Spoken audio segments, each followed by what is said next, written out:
So we've got kind of a heavier load tonight, and I've got some stuff going on with my family, which means I need to skedaddle as close to 8 as possible. So I seem just a little bit more pushy than normal. That's the reason why, and I apologize in advance.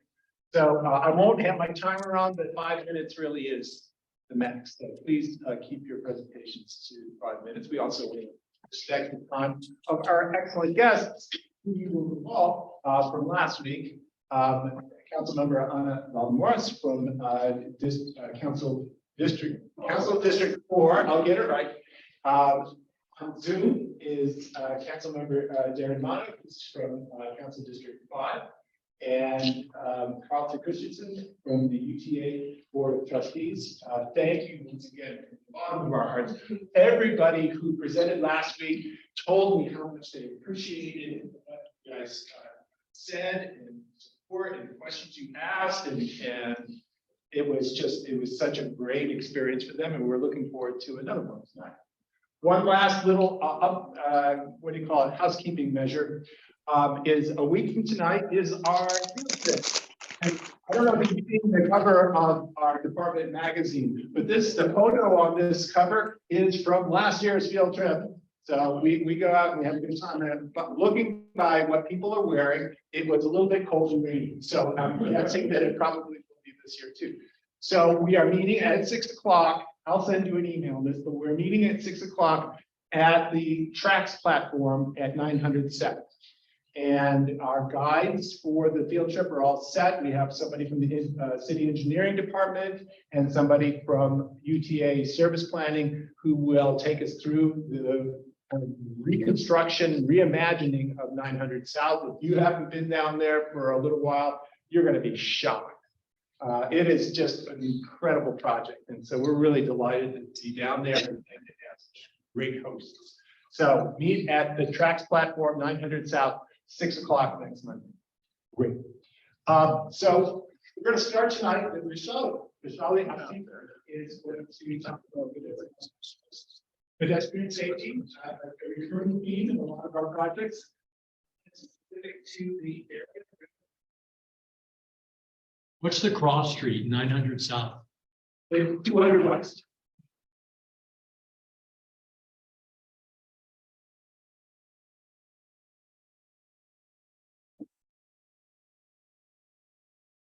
Hello, everybody. My name is Vaishali Apte. And as our professor said, I'm going to be talking about pedestrian safety at West High School. I'm going to try to remember to speak louder, faster. So the reason that this is a really important topic is the big pool. Next slide, please. And it is, as many of you know, it's located in the heart of Salt Lake City near downtown. The boundary includes avenues, Capitol Hill, Rose Park, but kids come to West from all over the region, all the way Davis County, all the way to South Jordan and Holiday, everywhere. There are 2,800 students at West, some of them as young as 11 and 12, because there are 7th graders at West. And more than half are on reduced or free school lunches. So I'm telling you all of this to get a sense of the school community. The most important thing is many of them are coming to West by public transit, and there are a number of transit stops a couple of blocks away, and that's why we have this issue. As I said, it's in the heart of Salt Lake City, just a couple blocks from the Capitol. And the area that I'm going to be focusing on is 400 West, which is sort of behind the school. And as you can see in the slides, the kids are walking from the school across the street to a number of transit stations. So I pick up my kids every day after school. I'm on the backside of the school every other day. And there have been a lot of near misses. Last spring, there was a student who was hit by a vehicle, by a driver. She was in the crosswalk. Luckily, she was okay. But as we all know, there have been a lot of fatalities, a lot of injuries with people in crosswalks. So here, I'm going to show you a video. You can click it one more time. You can see that there are no gaps. Basically, the kids have to just sort of step out and kind of hope for the best. They're crossing 7 lanes, which is like the length of 2 school buses. The sight line is terrible. I counted more than 90 vehicles in the 15 minutes around dismissal, and more than 30 kids crossing during the same time frame. So I don't know if you can extrapolate to the whole day. That's just in those 15 minutes. I think it's replay, yeah. The good news is the city has decided to do a couple of projects, which I found out through the course of my research for this. Originally, I had a lot of these ideas as my solutions, but they're already doing some of them. So one is they're going to have a more visible crosswalk sign, and then they have plans to put in a pedestrian island with a pedestrian refuge, a bulb out on the east side, which is the school side of the street, an RRFB, and they're going to re-implement some crossing flags that used to be there and then disappeared. So here's just an example of what the pedestrian island might look like based on the drawings. Here's the RRFB, which has a much better, at least national yield rate than just a crosswalk. So that'll be good. This one, okay, that's all right. Anyways, so, but these are all great solutions, but we do need more here. So I think that the 2 things that we can look at are establishing a school zone and having that crosswalk be a school crosswalk. And the other thing is establishing a reduced speed school zone there. And that really does coincide with the 20 is plenty, as well as the Vision Zero strategies that the city is taking. So I did look at the state criteria and did some counts, did some measurements, and honestly, it meets the warrants for a school zone crosswalk as well as a reduced speed school zone. There are obviously more than 10 kids crossing. It's more than 50 vehicles in an hour. One of the calculations that they look at for the speed zone is like the time between minimal usable gaps. Well, I didn't see any minimum usable gaps. 30 seconds when you calculate the width and the speed of walking.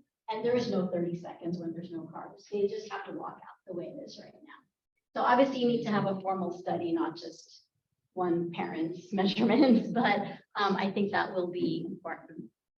So the next steps, I would like to present this information to our school community council and get their buy-in and the school administration. I've had informal chats with the principal, but something a little bit more formal. And then I would like West, and I'm going to try to help them if they need help, update their Safe Routes to School plan. Add in formalized walking routes, because right now what's on the website doesn't actually show those green formalized safe walking routes.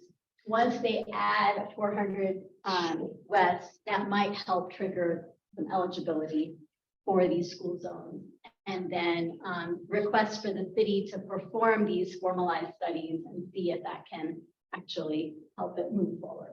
So, and then beyond that, I would like to take on 300 West, which is a state road, and has industrial vehicles flying by, running red lights at 40 miles an hour at school. So that's maybe next semester. So. Wow.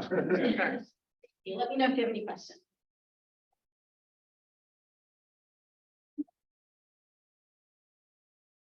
Any thoughts to having hawk signal? And I realize they're mostly mid-block, but something that's sort of pedestrian activated. Yeah, so I think that the RRSB is already in the works, and it is a pedestrian activated button. So I didn't really, in my original slides, I had hawk as an option, but when I found out that they've already had an RRSB on the way, originally I was going to actually ask for a full signal. like what they have on 300 West, which actually has, you know, full red, yellow, green lights. Any chance that this could be a community project as well, where you know, the students find some fun zebra stripes or other something going on the street, where perhaps Councilmember Wharton has some extra communications budget where he can chip in, because that's some of the things that I do.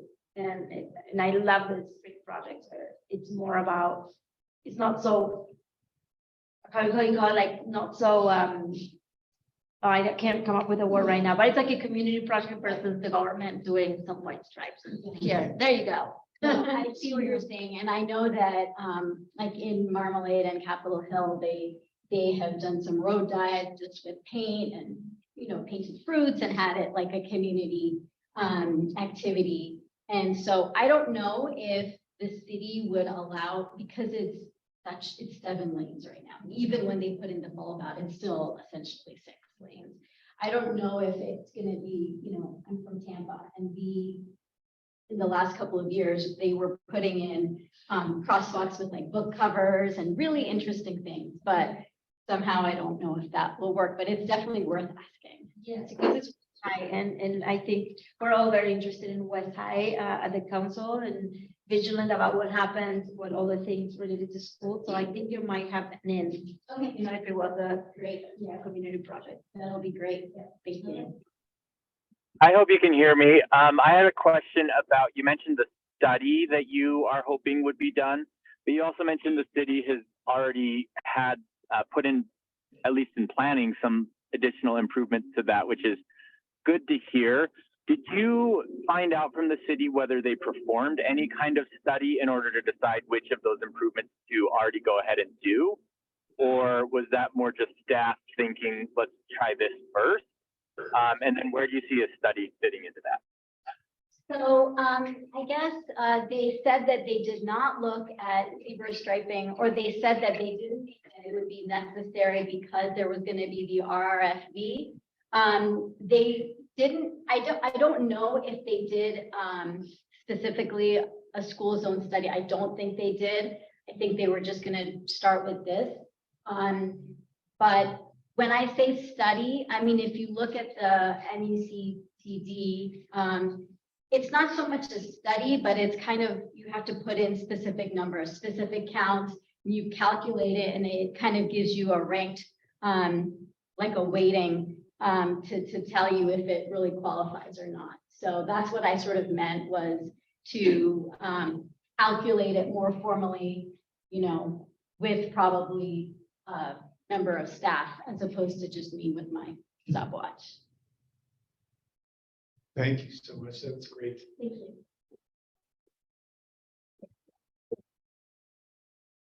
Next up is Bud Flames on Mario Cappechi.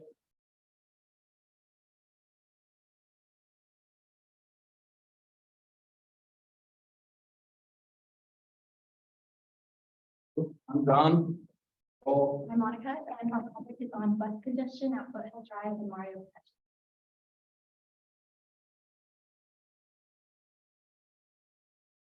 So for those of you who are not familiar with this stretch of road, very popular here on campus. It allows you to get onto main campus. So it's used by students and teachers.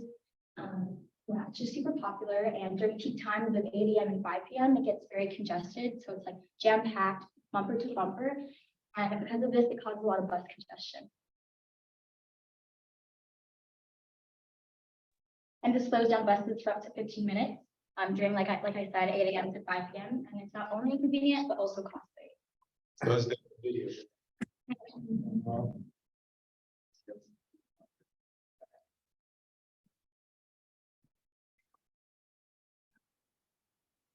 Maybe not. All right, well, there's 3 main bus routes that go along this stretch of road, and they all handle the university and the health centers.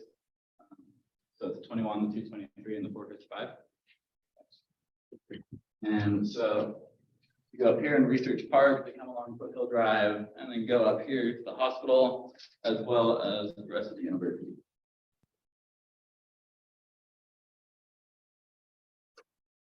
There should be two more pictures. There we go. All right, well, this picture, as well as this picture up here, represent 5 p.m. rush hour traffic leaving the hospital as well as the campus. Noon. Updated presentation. I don't think it is. It's from the one from the Google Drive. Where did you get this one, Keith? It was the most recent one though. Okay.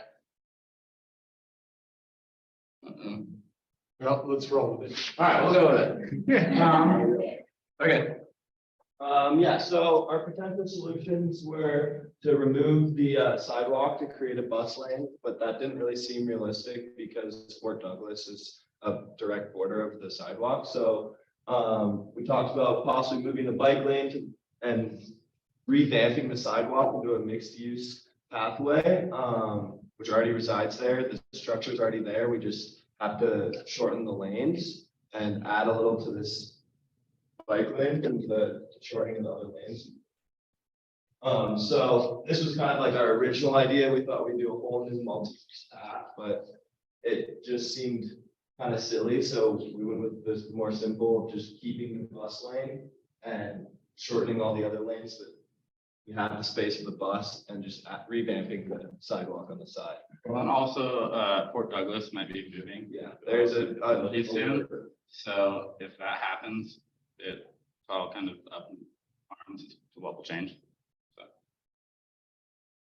So yeah, so pretty much as you can see here, the lanes would be shorter. It's kind of hard to shorten lanes in a picture, but the lanes would be shorter. We gain about 3 or 4 feet plus the I think 5-foot lane, which would be enough for a bus lane to go up. And then again, that revamp of the this is important to us for pedestrian safety. They just recently built a bunch of new housing on the opposite side of the hill. This is a huge connection path to a lot of the trails that go along Foothill and then onto Shoreline, like the very big connecting part of the farther side of the U. So pedestrian safety is really important. So moving the pedestrians and the bikers off of the busy road is a bit of a better idea, and to create this mixed use path to keep them kind of away from these speeding cars, because it does get kind of on non-traffic times relatively fast.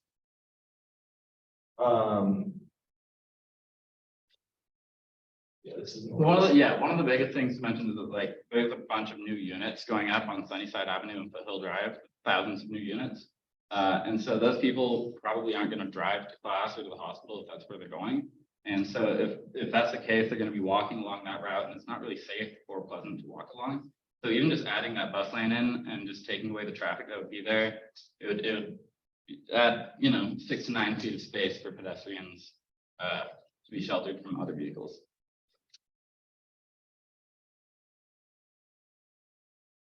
And that's it. Yeah. So this idea came from one of your Group is one of our group mates that is unfortunately not here. He was a EA bus driver. Yeah. Yeah. Yeah.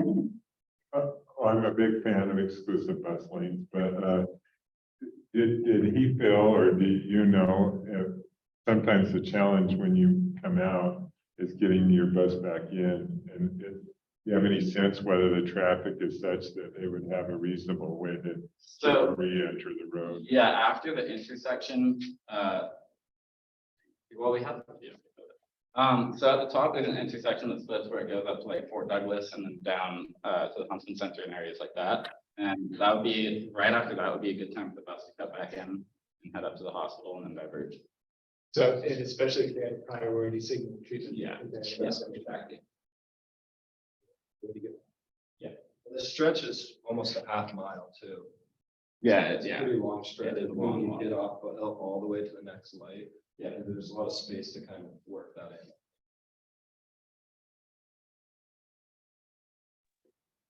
in. Is the proposal for it to go both directions or just on the north side of the road? Both sides. Both sides, yeah. Because it just depends on the time of day. Both sides get congested. It just is some, like there's the morning traffic where everyone coming in gets really congested, and then there's kind of the midday traffic where everyone going out, and then again at night, everyone going out, super busy. The shift changes at the hospital. Yeah. I don't really like this solution, but I wonder if it would make it easier to do something like you see on 4700 South, where some of the lanes switch direction in order to deal with that, since it is commuter heavy traffic. If that would allow for dedicated bus lanes, I think even all the way along Foothill would be great to have dedicated bus lanes, or even BRT, or eventually fixed rail would make sense to me. But I'm wondering if there's another creative solution to create some of that space. Yeah, so that's a great point. Yeah, the history of Foothill Boulevard and whether to put, dedicated transit, whether it's rail or bus lanes, long history. Easily solved, not politically. Politically difficult. I think, there were some talks at some point that you wanted to do a CRA maybe with the RDA, so that we could do a little bit of transportation as well, but it kind of died down. There were some restrictions on the real estate that they use, so we didn't follow up. So like nobody followed up. It kind of like, okay, we'll talk about it in the future. But with these presentations, even though I should know which streets are state or U or city, I would like to see that as well, like a little reminder. Oh, this street is actually Salt Lake City. So and then you're responsible to, versus like, oh, can I do something about this or not? So in general, not for just this group, so that everybody knows. Sometimes that helps, so that we can, we can think, oh yeah, I can intervene or not, or maybe, but not as much as I wish I could. So general comment. Great, thanks, guys.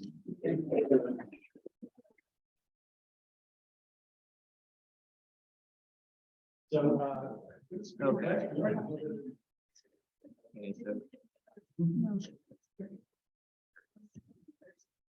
You scroll up. I have yours here.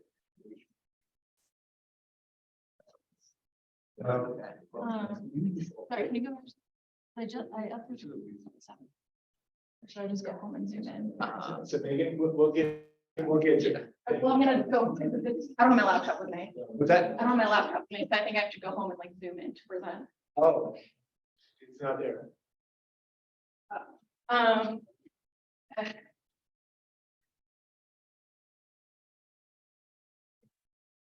Like Keith said, my name is Jenna Benson, and I'm going to be discussing how to achieve multi-level streets in Western Utah. So this is the area that I grew up in and went to school in. When I was in high school, I got really into road biking. This is 56 West and approximately 86 South. I used to ride my bike here all the time to get to Mountain View Corridor. I pointed out some issues with this road. There's no buffer for pedestrians. There's no protection for cyclists. The crossings are few and far between, located at very dangerous intersections. And there's multiple lanes of fast moving traffic. The actual speed on this road is much higher than the posted speed because of how it's designed. And I want to point out that this isn't the worst road in Western Utah at all. There's trees on one side, so it's shaded. There's technically a sidewalk. There's technically a bike lane. So this isn't the most horrible picture of a road in Western Utah that's seen. But I think it exemplifies the issue that I'm trying to tackle, which next slide, is that roads in West Jordan tend to be designed with motorists in mind, with little to no regard for active transportation users. So here's some more pictures of state and city roadways that exemplify that problem. This has created a street network that's unsafe for everyone, including people driving cars, and it's especially inaccessible and unfriendly to pedestrians and cyclists. Next slide. And this type of design has really bad consequences for people. So in the past 5 years, there's been 100 pedestrian crashes, which I've mapped on this map right here, so you can visually see how prevalent they've been.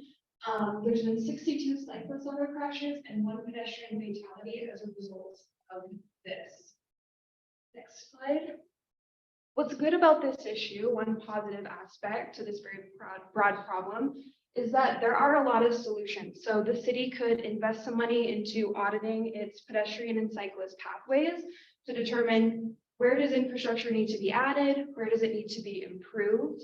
The city could also implement a Safe Routes to Schools and Parks program to target those specific areas where a lot of pedestrians are walking around, and especially pedestrians like children or aging adults. The city could also improve pedestrian crossings at high collision intersections. So they could look at a map like the one I had on the previous slide and say, okay, here's where we need to introduce more infrastructure for pedestrians and cyclists. Next slide. What I'm proposing though is a complete streets ordinance. So a complete streets ordinance would establish a set of guidelines that the city could use when designing and redesigning its roadways. So this would introduce a bunch of safety measures and design guidelines to improve spaces for all road users. So that includes pedestrians and cyclists, but also motorists themselves, people using transit, people with disabilities, etc. This would eliminate conflicts between different transportation users, and it would apply to streets that are being newly designed or reconstructed. So this proposal isn't to dig up every street in the city. Next slide. Some of the guidelines could include high quality bicycle and pedestrian pathways, lighting, landscaping for comfort, accessibility measures like curb ramps, traffic calming infrastructure like pedestrian bulb outs, and improved pedestrian signals and crossings. Next slide.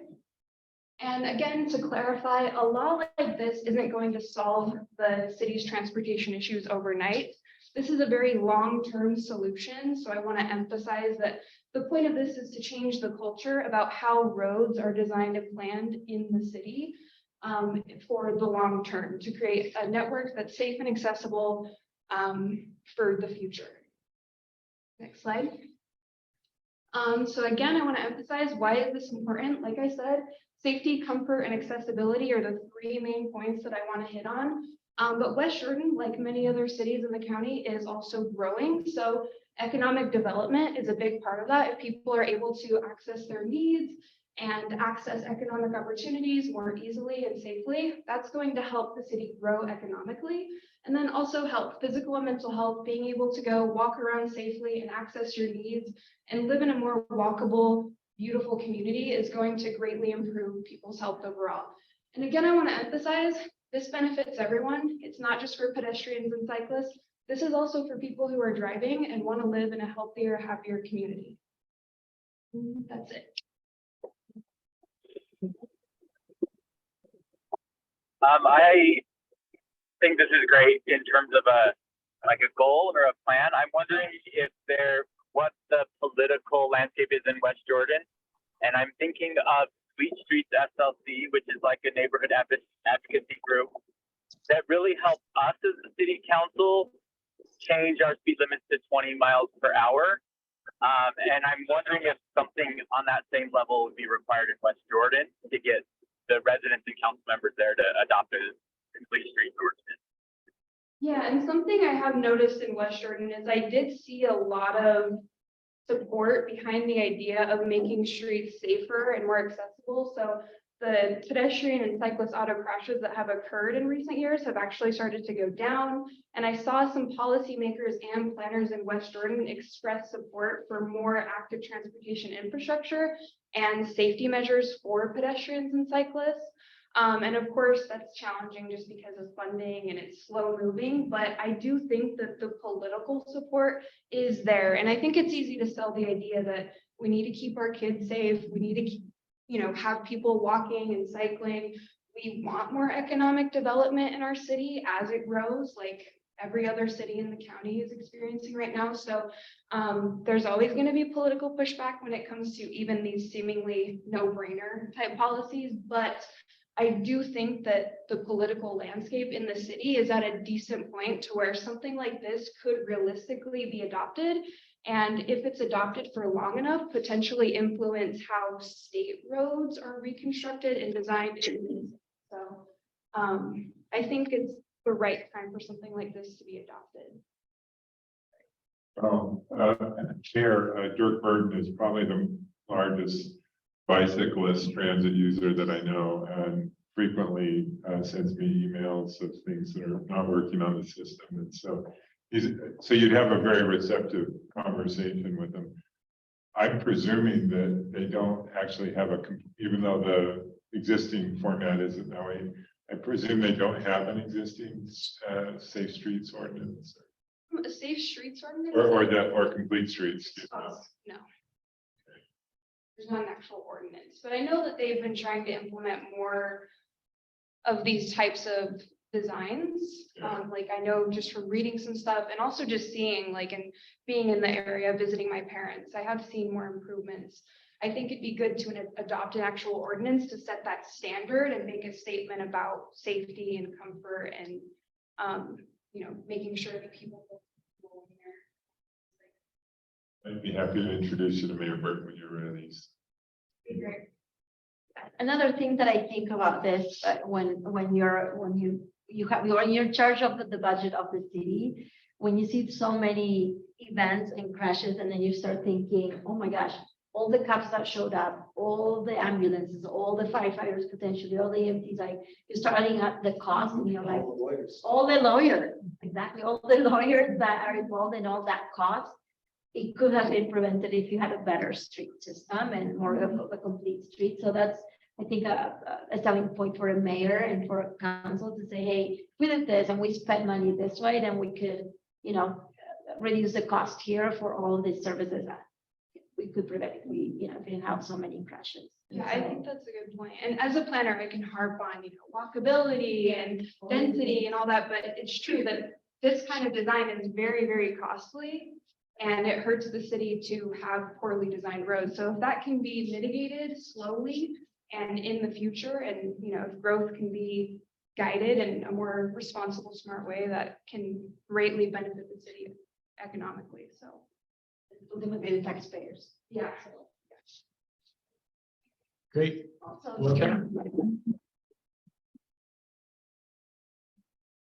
Oh. No. The dream team. So Matt's getting his slides ready. Matt is really awesome. For the past 2 years, he has been both student and TA in this class. And he is finishing his professional project for his master's in City of Metropolitan Planning on the WTA and Transportation Academies as a initiative in community engagement. And we're just really proud of that. We're pleased. We're really missing next year. So I'm sure it's all good news. Well, thank you for the kind words. Well, I'm Matt Ryan. I'm Pardee's base. And would you cross this street? While much of downtown Salt Lake City services pedestrian accessible amenities, downtown portion of State Street is unsafe and inefficient for commuters without automobiles. Biking on sidewalks in the central traffic district is currently illegal, yet an obvious need for cycling infrastructure exists. State Street divides access to grocery stores, retail, and public spaces from adjacent streets and corridors. With increased mixed-use development in the area, State Street separates east to west connection of central downtown amenities from residential dwellings. Along with increased comfort, the implementation of walking, biking, and rolling amenities influences the speed of drivers. With slight changes, Salt Lake City can provide an overall safer environment for both auto and non-auto commuters. So that's a little video of the problem we're looking at. And we wanted to discuss some of the solutions that we were thinking about implementing at this intersection. So how do you go from this to something like this? And is there any in between? Every intersection in Salt Lake City should be designed for pedestrian safety and comfort. That is actually a verbatim quote from the Salt Lake City Street and Intersection Typologies Design Guide that came out in 2021. And while most of these Salt Lake specific design guides and plans talk about safety and all ages and abilities, accessibility for street design, you look at this site and it falls flat. And especially with the implementation of Vision Zero just this year, the need for more safe street design is just that much more important. And so when you look at crash data, you look at West Temple, Main Street, 3rd East, 2nd East, and State Street between South Temple and 400 South. And there were 37 conflicts involving someone walking or biking on State Street itself, which is only 2 shy of all the streets combined in that area. And driving is no safer. Vehicle crashes in 2021 there were 144% more vehicle crashes on State Street than on the adjacent streets that we looked at. So the first issue we looked at is leading pedestrian intervals, and we discussed the idea of having these implemented at this intersection. They're pretty cost effective. They're about $2,500 to $3,000. The National Association of City Transportation Officials have cited that this would decrease accidents in the area by about 60% involving pedestrians. And we thought this was a low cost, should be done implementation that could be easily put in without much interference. The second proposal we kind of thought about was a multi-transit style proposal where there would be a shared bus lane and bike lane on each side of State Street, taking up one of the existing lanes. There are 6 existing bus stops on State Street right now, so that would allow for easier access of bus travel, along with some kind of safety for bicyclists in the area to access a lot of the pedestrian accessible amenities on State Street, like bars, restaurants, housing, so on and so forth. And then we looked at what a comfortable State Street would look like. So in this proposal, we wanted to have a connecting piece of the 300 South bike lane to State Street. So we thought protected bike lane along this corridor would allow safer access of people biking, along with putting a small buffer between pedestrians when crossing the street, so drivers could see when pedestrians are about to cross the street, have more of a reaction time, and so on and so forth. But we thought this would be a great way to address a lot of the problems that we saw visiting this intersection several times when just learning about the intersection and what we could do to kind of help. And then the future treatments would be everything we discussed, adding pedestrian refuges in the middle of State Street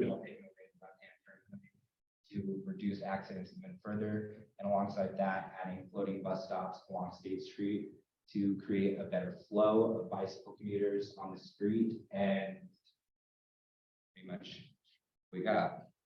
And thanks to Jeff Golden at the city, he told us that UDOT actually operates the subway there. So all of these treatments to the street are targeted for UDOT, no, cross-departmental. Keep the messiness out of it. But that is our project.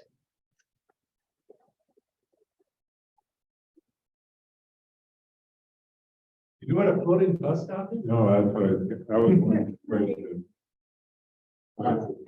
Well, given all the snow that's melting off right now, everything may be floating pretty soon. Bus stops. You name it. Oh, what is it? I would call it, like the new bus islands on 2nd South there, I would equate that to being like a bus island. So it gives you, bicyclists can pass on the outside, whereas people wait to queue up for the bus on the inside. So that's the best way I can describe it. Do you have any idea on the traffic analysis in the remaining 2 lanes?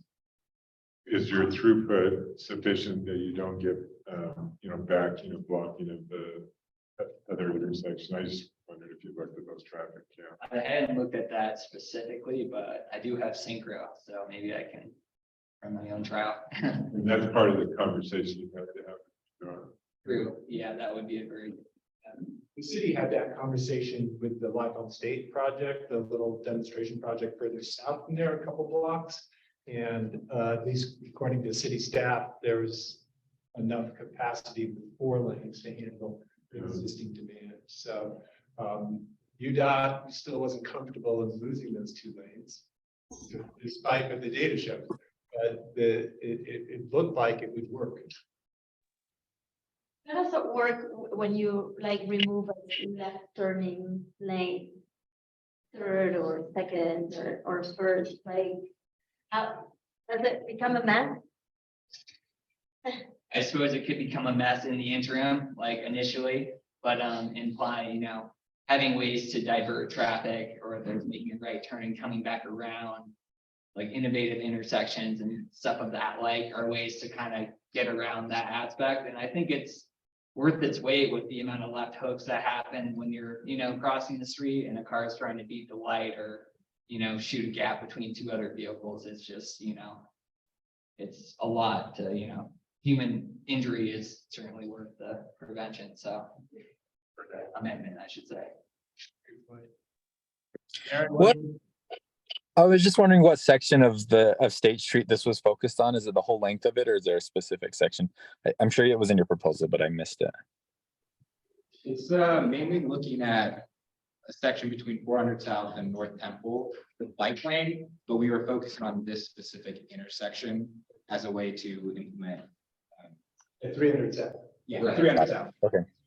Yeah, 300 South and State Street was the intersection we were specifically looking at, but we would like the bike lane to continue up to North Temple, 400 South, and then beyond, going on future plans. Because the reason I asked the question is because right downtown is a little different than where I represent, which is the ballpark neighborhood. But in both cases, State Street is paralleled by Main Street. And I'm wondering, I've always thought that Main Street is underutilized, especially down in the ballpark neighborhood. And wondering if maybe the transit actually moves over to Main Street where there's more space and less traffic. And then we can use the additional space on State Street for things that would help pedestrian safety, like better landscaping, which feels to me like maybe the space we can gain on State Street should go towards those types of things. And then we can move the transit over to Main, and Main obviously in this section already has tracks. So just the thought about how potentially those 2 parallel streets can work in conjunction with each other. So it's kind of, Darren, it's kind of like the bus mall in Portland, which is also light rail. Mm-hmm. Might actually work better on the second in many ways. Yes. Just because you have a lot of residential. Yeah, well, that's the thing, is that there's so much residential development happening on both sides of State Street right now, particularly on the east side. And a lot of that is creating demand for crossing the street to get to the destinations on the other side. So there's going to be a lot more exposure. Yeah, so this is really good because there's a lot of food for thought. I cross the street often because I live around the block, and so I really love what we've done on the State to Second East, like the dedicated bike lane. I feel safe. I feel safe to take my little boy, walking the sidewalk and all that stuff. And yeah, you come to a point that State Street that becomes a little scarier, and I guess there are other ways to solve it, and I need to like figure that out. Well, everybody needs to figure that out, but I appreciate that you looked at that one because it's there, but it's not like there. Does that make sense? Like we have really good stuff going on, but it's not enough because of all the things that you mentioned on the crashes and all that stuff. So thank you. At that corner intersection.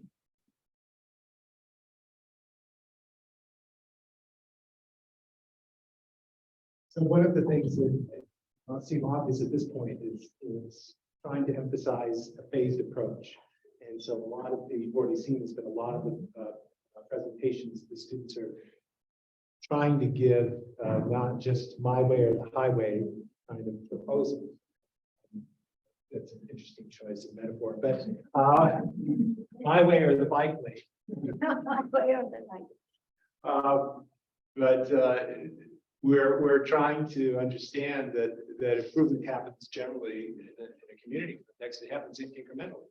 And so you have aspirations, you shoot for the stars by all means, but you also understand that there are kind of steps in the process to make it better. You know, there's kind of a progression. Just so that, if you guys don't know, like the new liquor store is being built on Third South. So that's going to be a lot of, like a lot of movement in that area.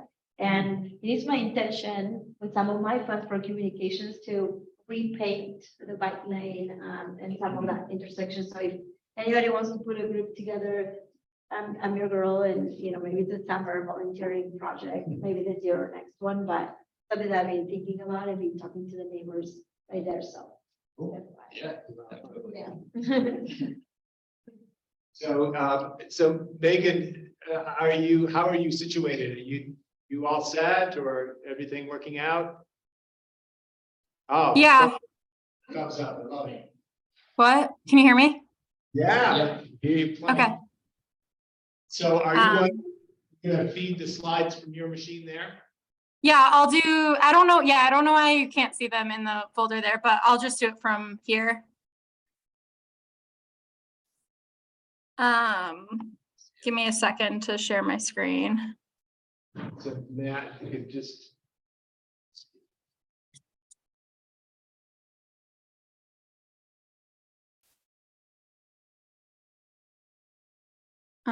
Hold on, sorry. I use like a remote desktop on this laptop.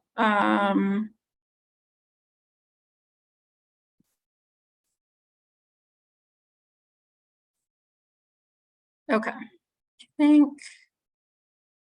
Can you see that? It's coming. Yes. Yeah, we have it. Okay, Oh. can you see like the full screen? Full screen. Okay, cool. Well, I was really trying to do this in class, but that's okay. So I want to talk about bicycle parking, and not just bicycle parking, but secure bicycle parking. Hold on, let me get this out of the way. Okay, so the problem with bicycle parking is bike theft is incredibly common in the greater Salt Lake City area. And bicycles are valuable, but also relatively easy to steal. And that is a pretty big difference from other means of transportation like transit or personal vehicles. And then finally, potential riders are deterred from biking because of that chance of theft. So here's some context. I was hoping to have more solid data, but I wasn't able to get that from the police department. But currently there's 220 bikes reported stolen just from Salt Lake City on Bike Index. So I searched today again, 1 mile from Salt Lake City, and over 220 results popped up. And that's only the ones reported stolen on this platform. So that's not counting all stolen bikes in the area. And in 2021, 70 bikes were reported stolen from the University of Utah campus. And finally, all the way back in 2012, this is an anecdote from a tourist staying at the KOA in downtown Salt Lake City that their bike was stolen. So this, I thought, really depicts how far back this problem has gone. And it doesn't only affect, residents, but it affects visitors as well. And then here's some more anecdotes that I think really paints the picture of how big of an issue bike theft is in Salt Lake City. This is just screenshots from a Reddit forum of people giving advice on how to prevent bike theft. A lot of mentions of paranoia, which is obviously not going to encourage people to ride their bike.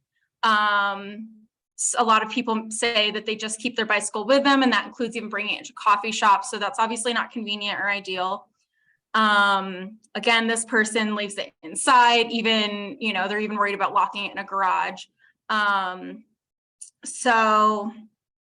then finally, a solution could be to just ride a bike that you don't care that gets stolen or that no one wants to steal, which I don't think is a great solution. So some more context of why this is important. Salt Lake City has been putting a lot of effort into creating safe bicycle infrastructure. Here's the most recent Salt Lake City and County Bikeways map. This is from 2019, so even more bike lanes and trails have been implemented in the past 4 years that aren't represented on this. But as you can see, a lot of work has gone into this in the past decade or so. And a big part of this is creating a safe network. But suggesting someone travels by bike isn't safe if you can't be convinced that they will be able to get home on their bike. So that means they should be able to go out to dinner, lock up their bike, leave dinner, and be able to bike home on it and not worry about it gone missing in the hour or two that they weren't watching it. And beyond that, bikes have been popular forever. E-bikes are becoming much more popular. You can see it all over the city. A lot of people are riding around. These bikes are worth a lot more. So that might make someone hesitant to use it as transportation when they can't watch it at all times. But seeing e-bike adoption shows that a lot more people are going to be invested in this issue. So currently, Salt Lake City has a bike corral program, and that is where they just install normal bike racks at private businesses, which is great, but it does rely on cyclists using their own locks, which aren't foolproof. They get broken a lot. And then they also mandate bicycle parking at new developments. So this is really helpful to allow people living in smaller living situations like apartments to store bikes, but it's not helping people safely keep their bike at any destination. So these are 3 alternatives that I looked into. One would be a bike lock subsidy program, and that would basically be asking the city to provide bicycle locks or provide money towards bicycle locks for cyclists. Another is secure bicycle parking facilities. And currently, there's 2 popular providers, one being Uni. This is mostly just installed in New York City at the time. They offer an array of different facilities. And then Bike Link actually has a couple locations in Utah, one of which being at Salt Lake Central. But at Salt Lake Central, for example, there's only 4 spaces. So that isn't really adequate for all of the city. And the third alternative is valet bicycle parking. I think this is a great solution for really big events, but I don't think this is feasible for, every night in a business district where people are shopping and dining and meeting up with friends. But it's definitely an appropriate solution for concerts and farmers markets and things like that. And that's currently implemented at a lot of these events in Salt Lake City. So the selected alternative that I think we should move forward to is secure parking facilities. I think this is the only one that really solves the root issue of people feeling unsafe leaving their bike out. And then the next question would be, where should they go? I think they should go everywhere. First and foremost, business districts, transit stations, venues, and other popular destinations. And installing these as a robust network and not just a one-off location, like currently is at Salt Lake Central, will be more assuring to cyclists so that they don't have to pick and choose their destination, that they could be reassured that pretty much anywhere they want to go, there's going to be a parking facility nearby. And here's a map of the proposed secure bike parking facilities. I have a few different categories, and that would be parks like Riverside Park, the International Peace Gardens, and then venues like the Delta Center. I think it got renamed, I don't know, Vivint Arena, Red Butte Garden, Rice Eccles. These would be these would need much more capacity than some of the other locations, but they aren't currently served well after events, like trying to leave after a concert at Red Butte or after a game at Rice Eccles. There's a lot of traffic, and I think we should be promoting people cycling there. And then some business districts like Sugar House, 9th and 9th, Central 9th, City Creek, and then also the Student Recreation Center at the U and the library. The library did have a similar facility installed. They removed it because they had functionality issues, but they are looking into reinstalling something similar because they want secure bike parking at that location. And then also transit. So Salt Lake Central Station and Central Point, I think, are two of the big ones where people are connecting. And the next steps for this would be to identify partnerships. Because of how these facilities are run, it's not easily covered under a capital improvements program because there's a lot of maintenance costs along with them. You're not actually purchasing the unit.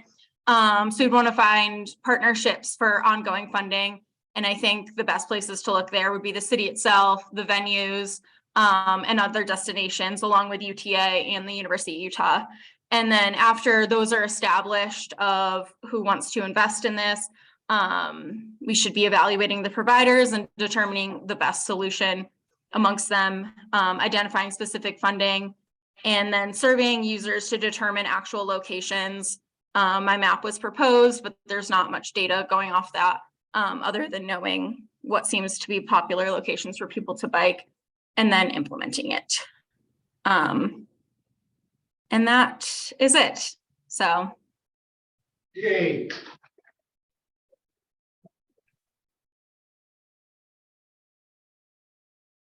I have a thought. Yes. Thank you for this. And one of my thoughts was, what if you could start this by adding to the existing green bike network? And maybe that's where you put your, not the broad, but the other safe one, because it seems, I'm not sure if we're having a lot of issues with, with the green bikes in terms of people stealing, but people use them. So you already have eyes on, on an area where there are bikes already in there. So that's a potential solution to me. So instead of trying to find other venues or specific places, well, we already have kind of like the infrastructure, kind of like the okay, from the city, from the real estate group saying, yeah, that's fine, use that space. Maybe you just add a little bit more for privately owned bikes, and then you just park them there. And it will be mismatched. The color will be mismatched. It doesn't matter. I think that's a great idea. I use Green Bike as well. And I mostly use it while I'm working downtown. So I think those stations have already been well vetted, and a lot of those issues are, out of the way with that. So I think that's a really good idea to maybe, share the area and allow people to safely park their own bikes, because I think there's a big difference between bike share and someone using their own bike.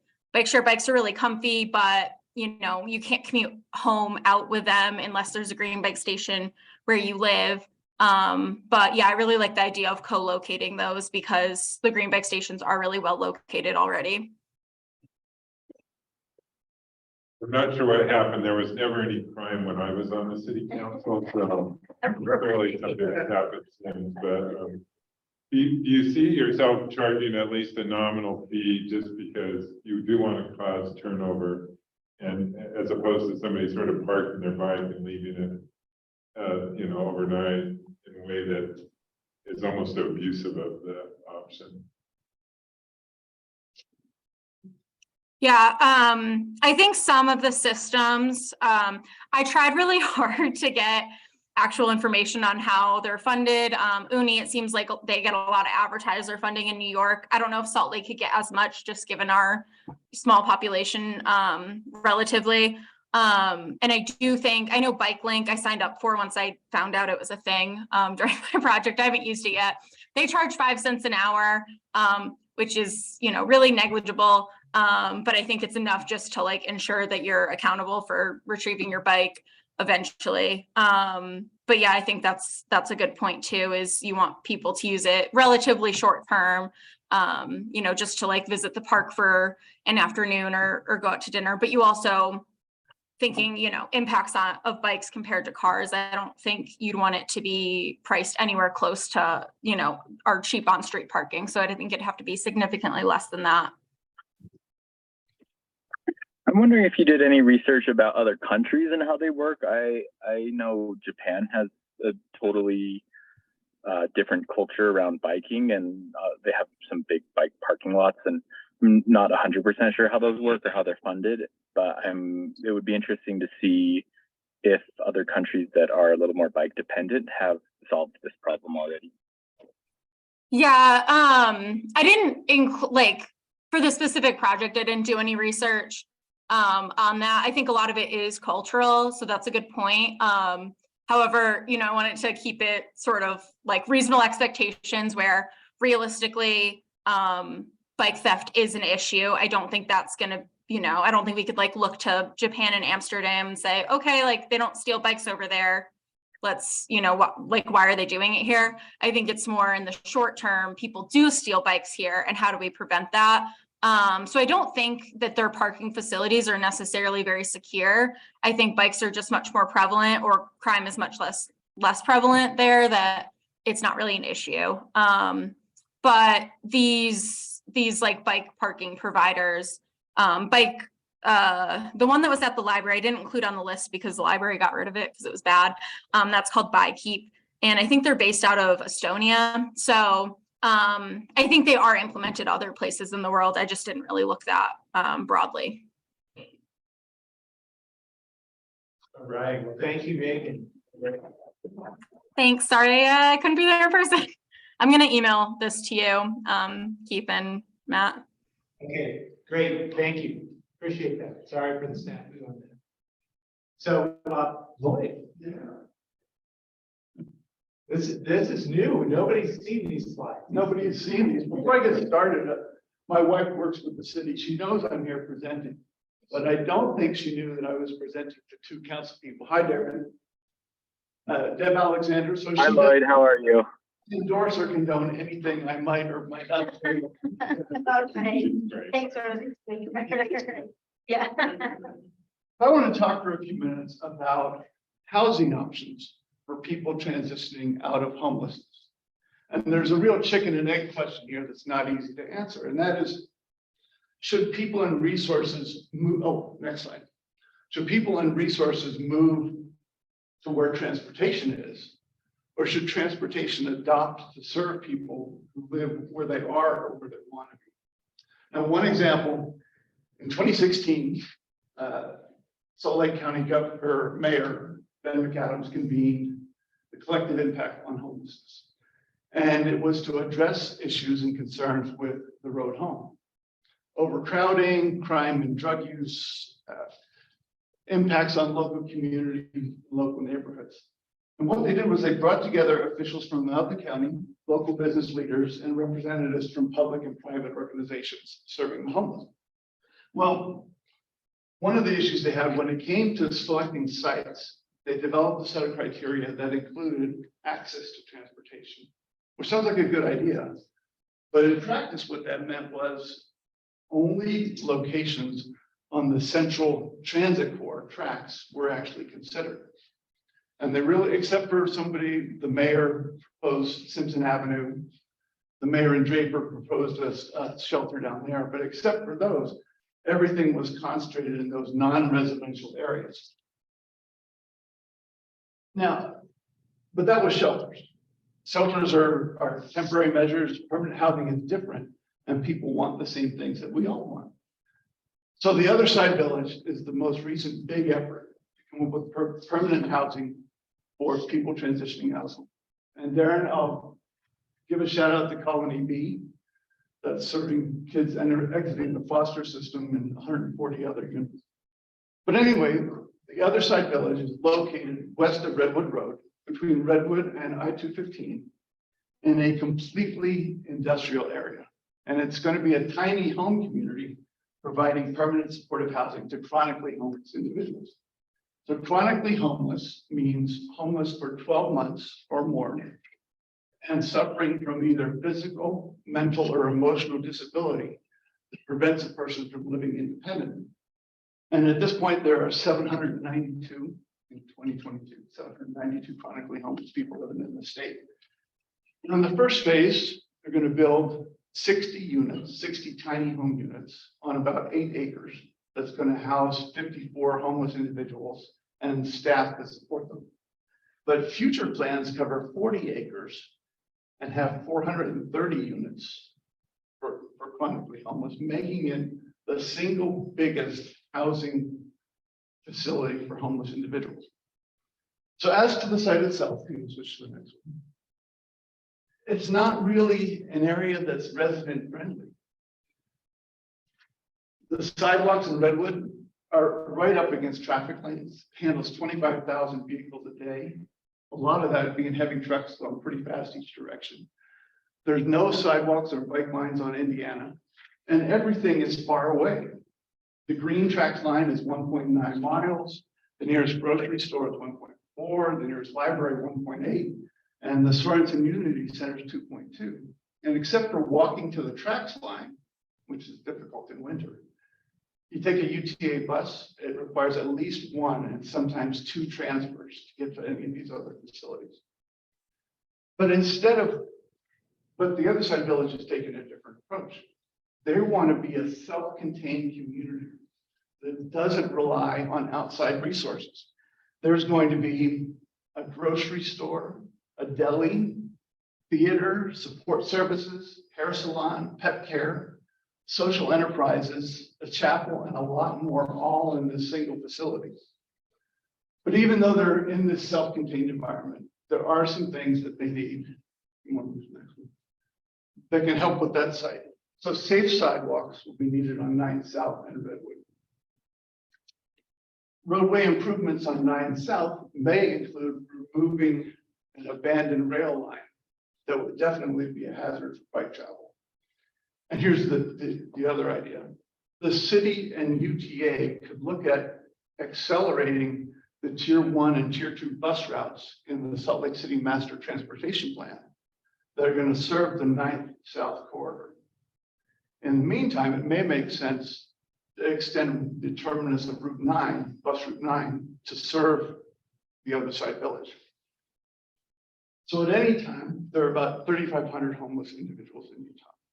The other side village will substantially increase the resources available to a very specific segment.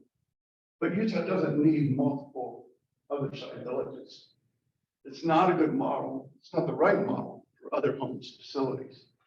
New housing solutions will need much smaller, more diverse facilities that integrate with healthy, thriving residential communities. And community leaders should be looking at new models and new innovative solutions. Thanks.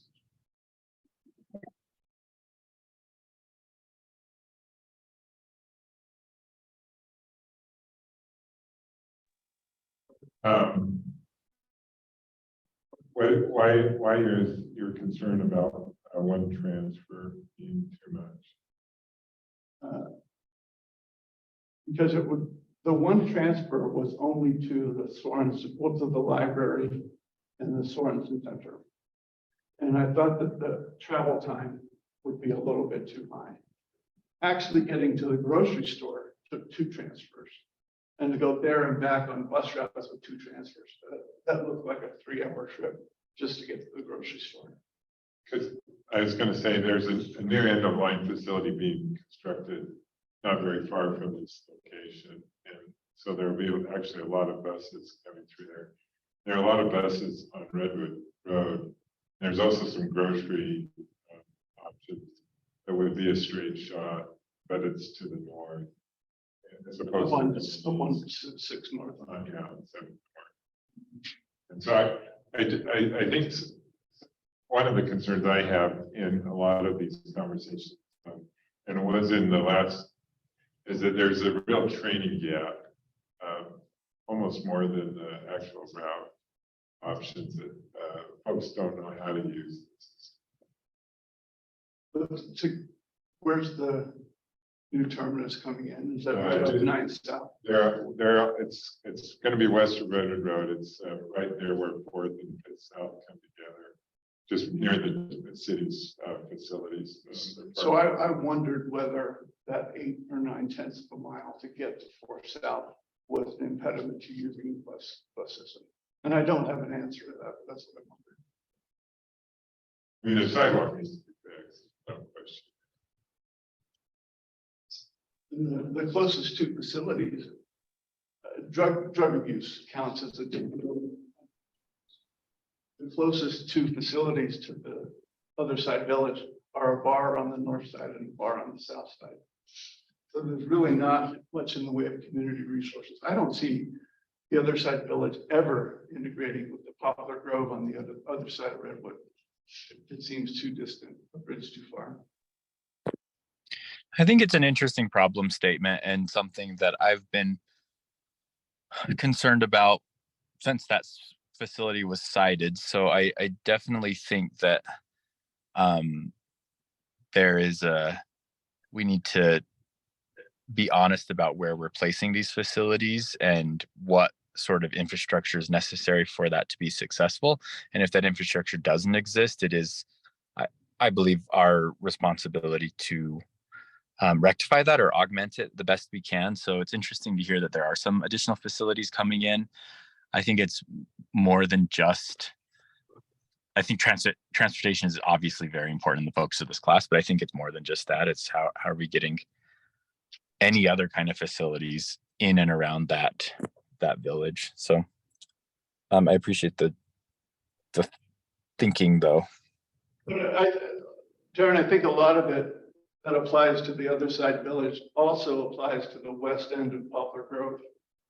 So it's almost the same challenge to access resources for those people as it would be to folks living on the west of it.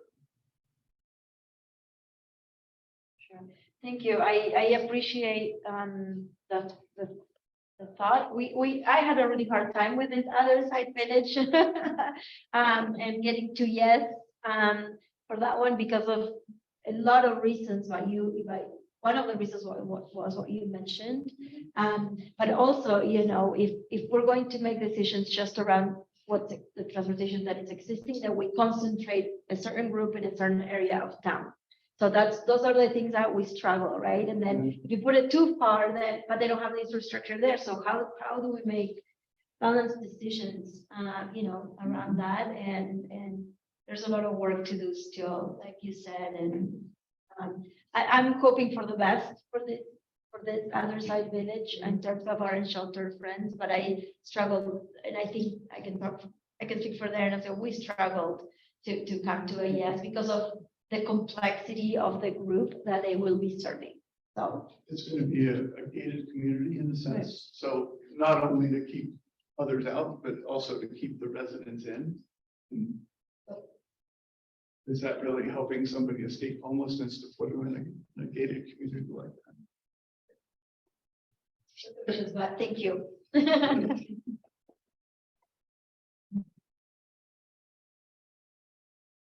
So, Canyon Trails folks, you got out of the canyon okay today, Emily? Yeah, I skipped work because the exit time was projected at 7 p.m. Emily works in Middle Cottonwood, Big I Cottonwood. don't work in Middle Cottonwood. And she's been getting stuck on a regular basis, but she wants to go home from work. And I said, I will pass on the 12-hour workday so I can come to the presentation. It was a hard choice to have to not go to work today. Should be hearing Corey. Yeah, I'm here online. Can you guys hear me? Yeah. Perfect. Okay, good. Yeah, so my name is Corey and I worked along with Emily, Greg, and Jason to come up with a proposal to improve access to our trails within the Cottonwood Canyons. And first off, we just kind of want to highlight the issue at hand. Obviously, the canyons get a lot of attention. We can move on to the next slide. Sorry, Matt. The issue at hand is that while there's a lot of attention in the canyons, obviously we have a lot of planning efforts going on in there. We're all familiar with the infamous gondola plan, the Little Cottonwood Canyon EIS, things like that. But like I said, they're pretty narrow in focus. A lot of the time it's focused in on just that singular use of skiing or snowboarding. And what we want to do is kind of bring it back to a more holistic view and look at other uses such as hiking or rock climbing or cross-country skiing, things like that. And to highlight this, we have this quick tidbit here from Donut Falls, which sees an average of 2,000 hikers on any Saturday during the summer. And over the 2021 summer entirely, they saw 61,000 hikers. Additionally, there isn't only the issue of the planning efforts being very focused on skiing and snowboarding, but the existing network is very limited to the canyons currently. Routes 994 and 972, you can see here, are the only two existing routes that service these canyons, and they are winter only, and they only go directly to and from resorts. So they're not really helpful for anything else. And then beyond that, there's also an issue of equitability. People who rely heavily on transit to access our canyons are out of luck in a lot of cases. And that's a major issue that needs to be addressed. So next slide here, we have just a quick tidbit from one of the existing plans. Like I mentioned, the Little Cottonwood Canyon EIS. You can see here that there isn't really any plans to provide stops to trailheads. So trailhead service is not really something that's a major priority in these plans. Next slide. And in addition to all these plans, we've seen projections. We've noticed a trend in the 20 years past that the congestion in the canyons is increasing. And in the 20 years looking forward, that congestion is projected to increase. Traffic in the canyons gets a lot of airtime, but it's also a safety issue. So trailheads are congested and this causes a lot of chaos. It's difficult for users. That's an equitability and access issue as well. We want our canyons to be safe. We want them to be fun for people to access. It should be easy for people to get to this great resource that we have. And it should be enjoyable. So we've looked at a couple of alternatives. One would be an expansion of the UTA route that we already know in both canyons, the 972 and the 994, but just extending that year round and adding on the trailhead stops. The next one would be a shuttle service. So this is a shorter vehicle that would be trailhead specific and seasonal. And then the third option would look like the UTA bus route, but a parallel route that would only be for trailheads. We went ahead and chose the second option there in the middle, a shuttle service. The smaller vehicles would be more adaptable, easier to implement, and more cohesive with the existing infrastructure. So what we considered here was the vehicle size and capacity. Like I said, that's a smaller vehicle. A lot of the trailheads are small in size already, so we need them to be able to get in and out. We also wanted some flexibility with this service. Like I said, we have winter and summer needs that we're addressing. So we want access at a headway that's reasonable for use. There is demand for these services that's been illustrated in the plans in the past, and users want good headways, 10 to 15 minutes. With smaller vehicles, a lower cost per vehicle, we would be able to get that. Additionally, the summer versus winter services have different needs, like bike or ski transportation options, which you could, as you can see in the photo, adapt the shuttles for. And the shuttle service would be compatible with the existing plans that we see. The gravel pit mobility hub is in the works, and this shuttle could easily be cohesive with that. Additionally, there's in Big Cottonwood, at least, there's ideas to expand the trailheads, reducing parking but creating pullouts for buses. The shuttle system would easily be. And so what we have here is just a quick map of what the routes could potentially look like. Like we said, one of the priorities was flexibility to be integrated with plans and just generally make it as easy as possible to be implemented. So there's flexibility for it to be use either existing infrastructure at 6200 South and 9400 South, which are both stops and termini for the existing routes of 972 and 994.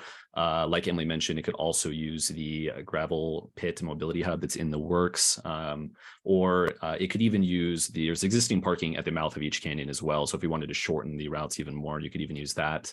Additionally, there's flexibility again to shorten or lengthen the route depending on the year. The green sections would be summer only.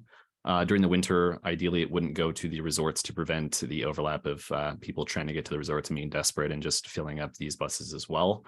But yeah, so there's just a quick overview of that. Next slide.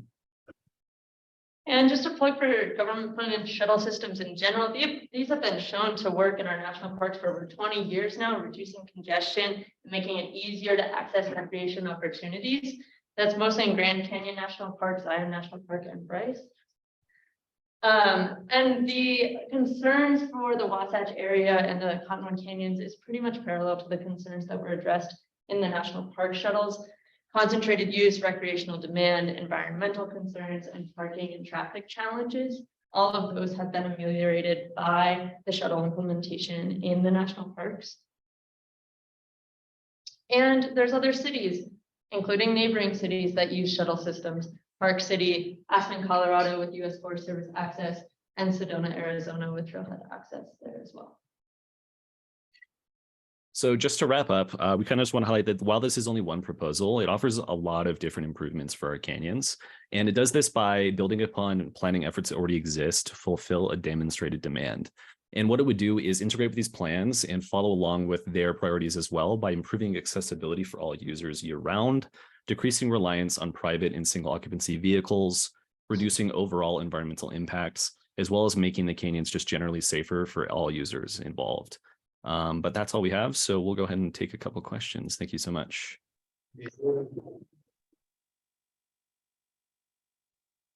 I'm wondering if you thought about whether or not this additional service of transit in the canyons needs to be combined with a limitation on single occupancy vehicles. I know in like Zion National Park, it's just not an option to drive a car anymore. That's the only option. And so obviously people use the shuttles.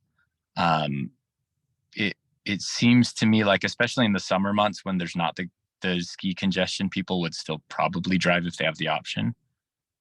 But Yeah, maybe it's or some definitely sort. possible. Yeah. And that is something that we did think about. I just know that there's a lot of active planning going on right now where they're exploring year-round tolling as an option. And I believe that even if, as long as it's a high quality service, I think there is definitely demand and people will still use it, at least to a reasonable extent. Obviously, people who are attached to their cars are still going to drive, but I still think a lot of the value is retained even in the off season.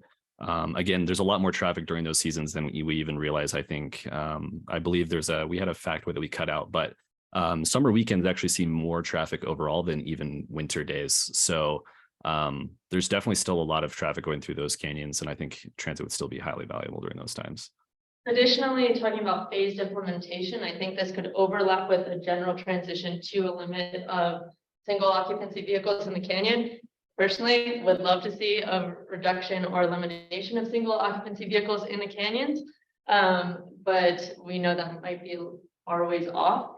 A successful shuttle program would be a great stepping stone to show that it's possible to rely on transit and make that ethically more adopted by the general public as we work our way towards that goal.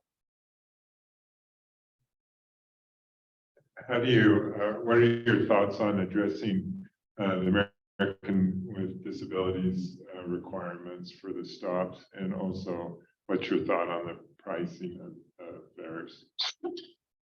Yeah, well, and Corey, if you have more information on this, let me know. I know the BCC MEP has addressed like the trailhead specific locations for bus access. And so they're looking at altering the trailhead specifically in order to provide more services at the trailheads.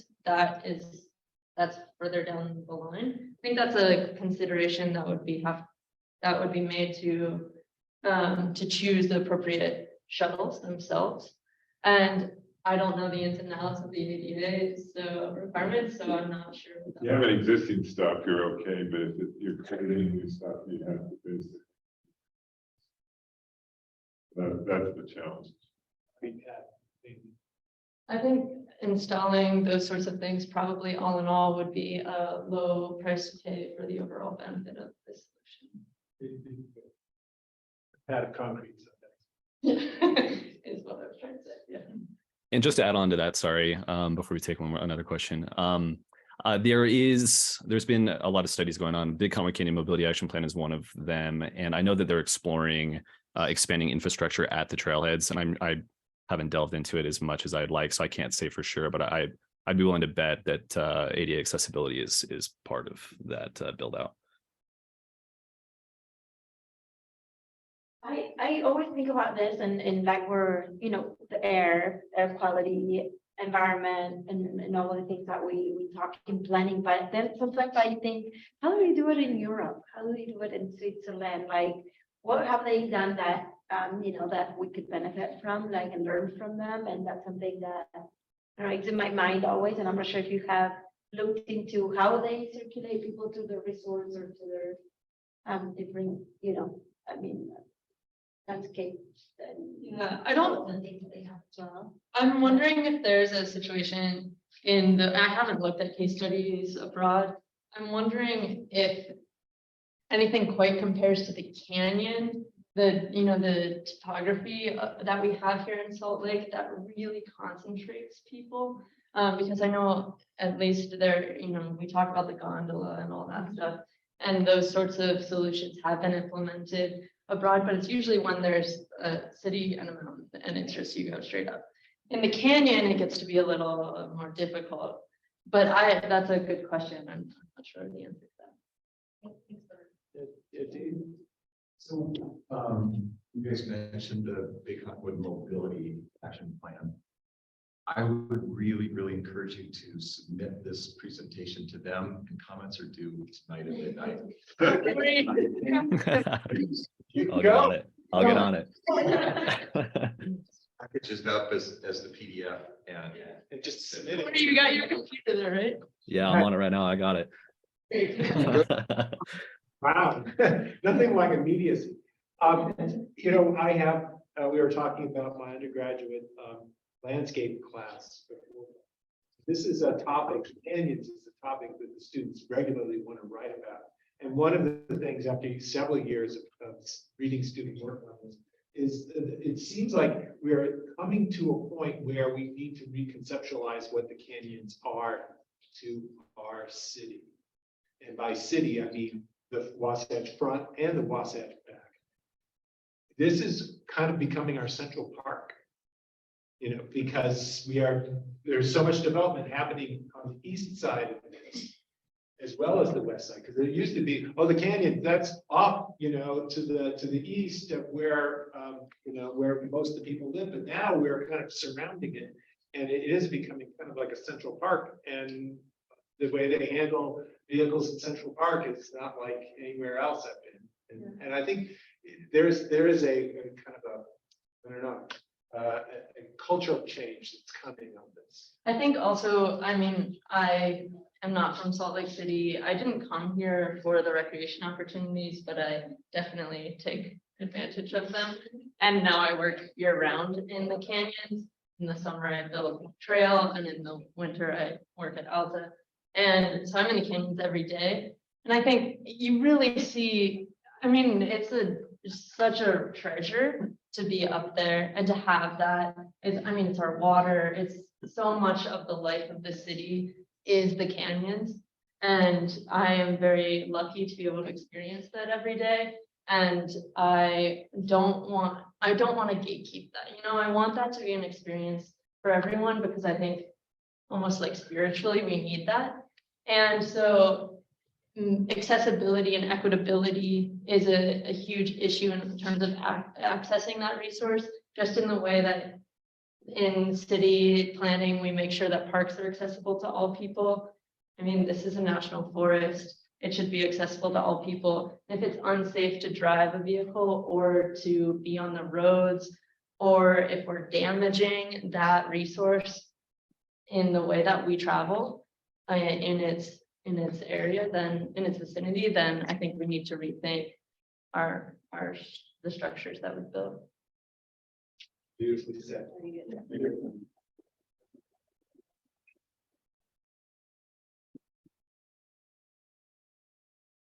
Dave's gonna bring us home.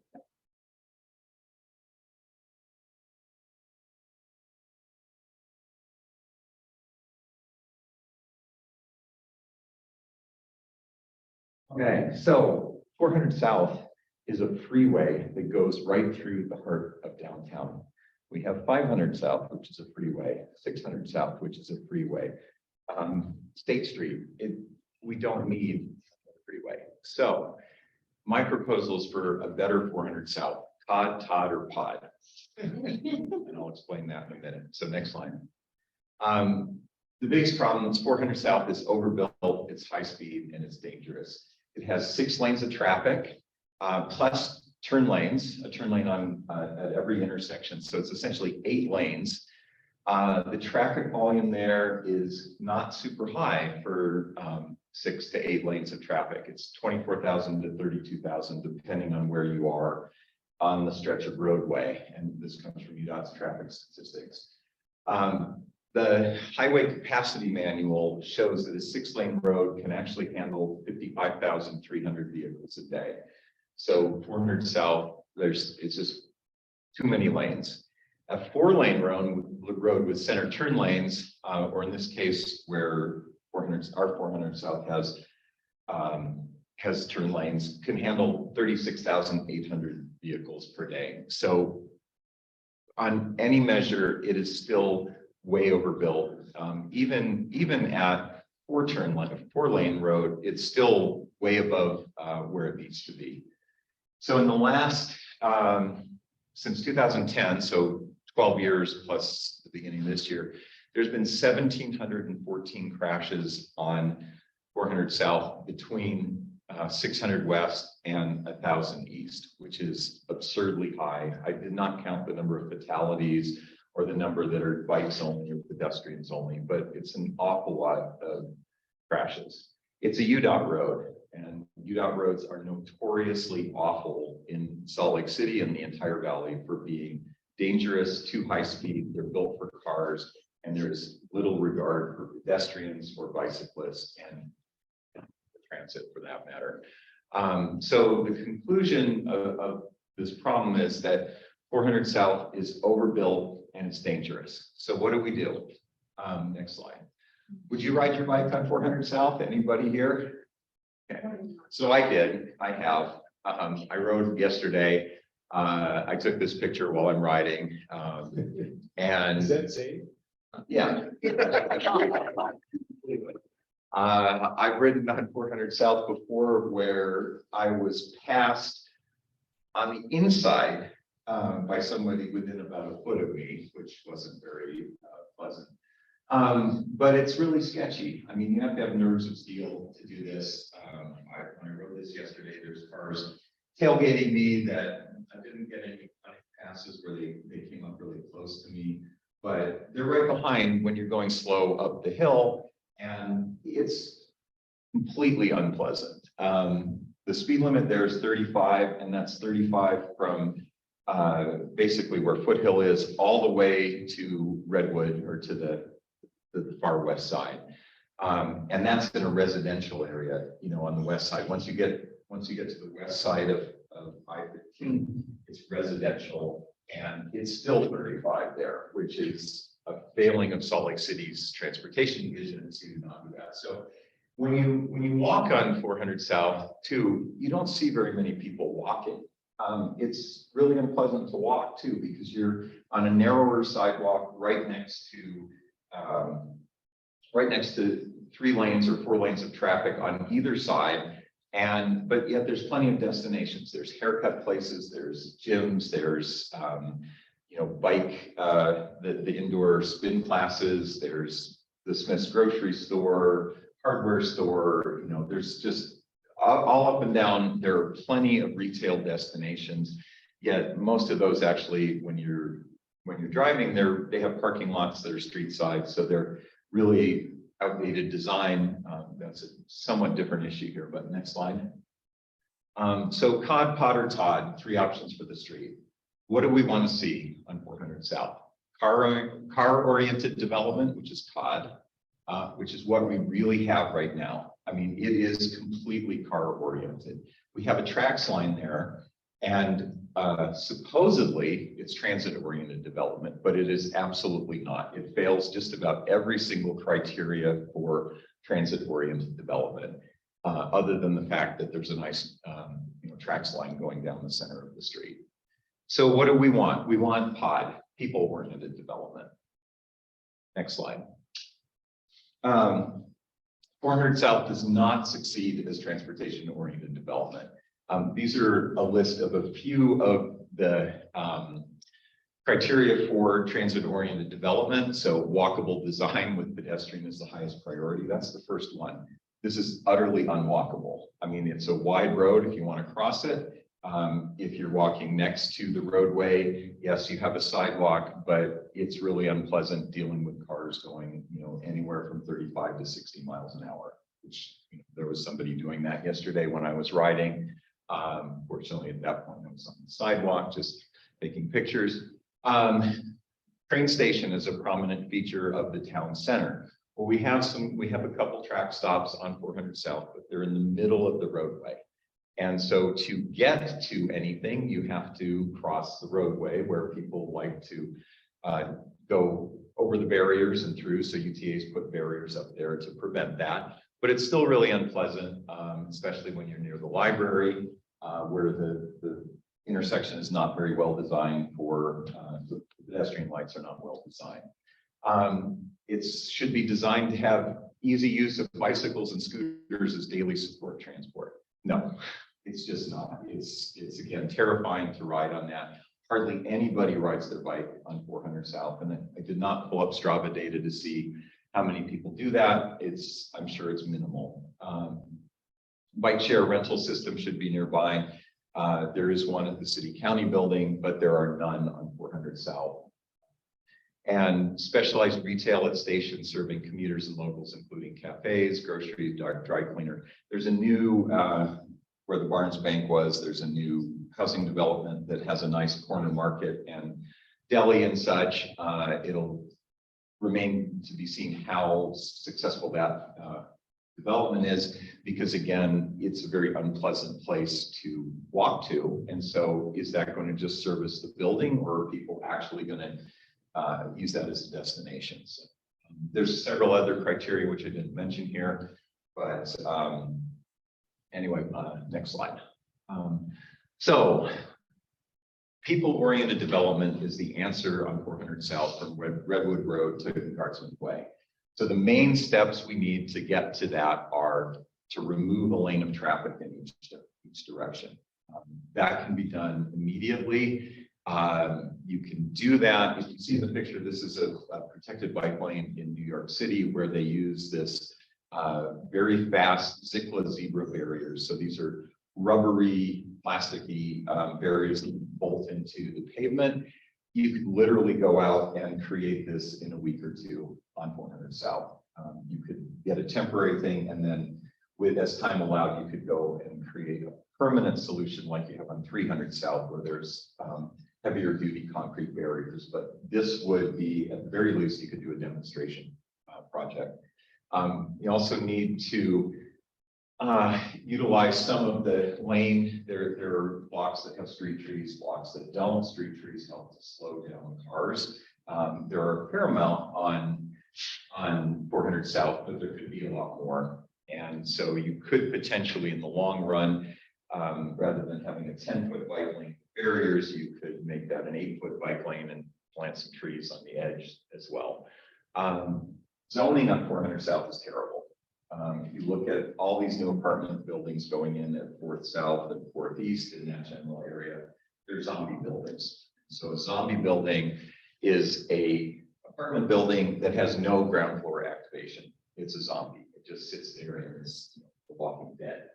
And these buildings make walking on the street. What's the point? You're not interested in walking there. You're not going to walk into the building. There's no opportunity to go to a cafe that's there. There's no opportunity for a market or anything like that. So that zoning needs to change before anything else is built on 4 South.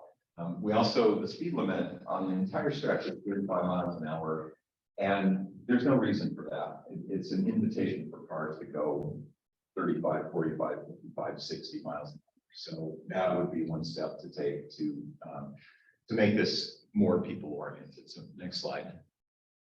What about the parking? Won't someone please think of the cars? Please. 400 South is a prime candidate for protected bike lane. There's no street parking currently. And so one of the issues that you see with protected bike lanes on 300 South, for example, is that people threw up their hands and said, oh my God, we're gonna lose parking, we're gonna lose business. Well, that didn't happen. But this takes that argument away immediately because there is no parking on 400 South anywhere in the downtown area. And you note that here, this is by the Chuckarama, roughly around 8th East. There's also a school near here. There's an elementary school right around the corner on 8th East. And you have cars going 60 miles an hour, and some of the kids are going to walk across 4 South to get to school. Okay, next slide. So let's wrap up. Oh, okay, I'll go quick. So 400 South could have a continuous bike lane from Guardsman to Redwood Road. UDOT is actually going to build a multi-use pathway over the I-15 interchange this coming year. There's already a bike lane here on 400 South west of I-15, and adding a bike lane east of I-15 would create a contiguous bike route network all the way from the U to Redwood Road. Next slide. And the conclusion is that if we have a 400 South people-oriented development, it's better for everyone. It's safer. There's fewer traffic lanes, lower speed limits, protected bike lanes, mean fewer fatalities, fewer serious injuries, lower pollution and noise. And if you looked at 300 South and bike lanes in New York, economic development, sales tax receipts show up. And lastly, just the next steps are to meet with UDOT and talk to Salt Lake City. I've already had initial conversations with you last fall. Thank you.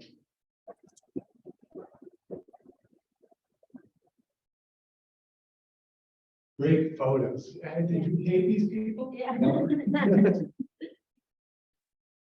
That's awesome. I love your presentation. I think you have a lot of good points that like as planners we were not able to figure out. I bring this up to Nick Norris, our planning director in Salt Lake City, and I always tell him like, what are we gonna do with this TOD, that the zoning district that we thought back in 2008, 9, 10 was going to be distribution as planners, right? Like he was part of it because we're doing North Temple and we're rethinking how to use these corridors, but we didn't accomplish what we wanted to accomplish completely. We accomplished a lot, but not exactly. So, and you pointed out what wasn't accomplished very well. The locals, which is the new food court, hall right there on 3rd East and 4th South. It's actually pretty popular, including the neighbors. Like I'm a neighbor, so we do walk there with our kids, and a lot of people from my building do. So it's not as bad as you would think, or not as attended as you would think, even though there's no parking. So it really forces us to like walk. Like, so I guess that's a good thing in this case. And at least the neighborhood is going and eating there. I would love to see you with these lanes. It is unsafe. It's annoying. Like it could be so much more than what it is. So if there's anything I can do, let me know in those conversations, because I would like to support that. And those zebra thingies, I mean, it's something that we could do for sure if you don't say yes. So. Dave, I wish you had more opinions. From a bicyclist standpoint, it's 4th South, is it that 4th, 5th South transition? Is that the road you choose to ride your bike on? Assuming there's a bike lane. If there was a protected bike lane with a barrier there, yeah, it would be great, because just like tracks going up the hill, it's a smooth, easy connection. Currently, absolutely not. Like it's terrifying. And riding up that hill, I think I've done that once or twice a long time ago, but I don't like that. It's awful. Yeah, they made the grade for the streetcar, 100 years ago. And we're still using it for tracks now, but when they were building that tracks line, they were pulling out the old streetcar ties. I went past there and saw all these old creosote ties alongside the road, and they're getting ready to construct tracks. I was like, we're using creosote ties for a modern light rail line, and then I realized, no, those are the old ones from the old Utah Traction, an electric line that used to come. Amazing. Darren, I think has left the building, but I was on the UTA board when that track line got designed. And it was nail biting because North South had always been the corridor for the tracks line. And at the last, I don't know, if it was last minute, but kind of at a dramatic moment, UDOT announced that they were not going to allow the elimination of the 2 travel lanes that we were going to consume with those tracks. And so then it was like, we can't build it on 4th South, so where are we going to put it? And so they were casting about maybe 3rd South, maybe 2nd South. And the neighbors in the residential districts on those 2 streets started going bonkers. And so the engineers came up with the solution that we have today, which is kind of the wiggle. You can't, it's really hard to stand on a tracks train when it's going down 4th South, because it's always, doing this left and right to get through there. And there was on-street parking. They've eliminated it to make room for tracks. And so you do have UDOT to thank for that. Because that issue has already been eliminated and people have forgotten about it. So at least that you don't have to deal with that. But I'm hopeful that you are successful. That really needs to happen along with fixing the state, those, and if we can fix that particular intersection, that would be able to. But these are the armatures of our community. Thanks. Well, thank you very much. Amazingly, this concludes the formal part of the class. The WTA 2.0 is now in the history books. We've got the bonus class next week. Our field trip to 900 South. And I'm hoping everybody can be there for that next week. But before we move on, we need to thank guests. And thank you so much for spending so much time with us, and the quality of your comments and your support has just been everything to us. And I hope this doesn't violate the More than $20. Thank you. Well, thank you. That's very kind. Students. This is beautiful. We will make sure that they continue their conversations with you as we welcome that. For sure. Thank you. Cool. Branded, a little bit of branding. Very nice. Good job. I'll give one. Can you take one to Darren? Yeah, we can say that. Excellent. Can we take a picture together? Sure, by all means. Yeah, and so we can post it in our Salt Council post. So everybody who's on Zoom, if you can turn your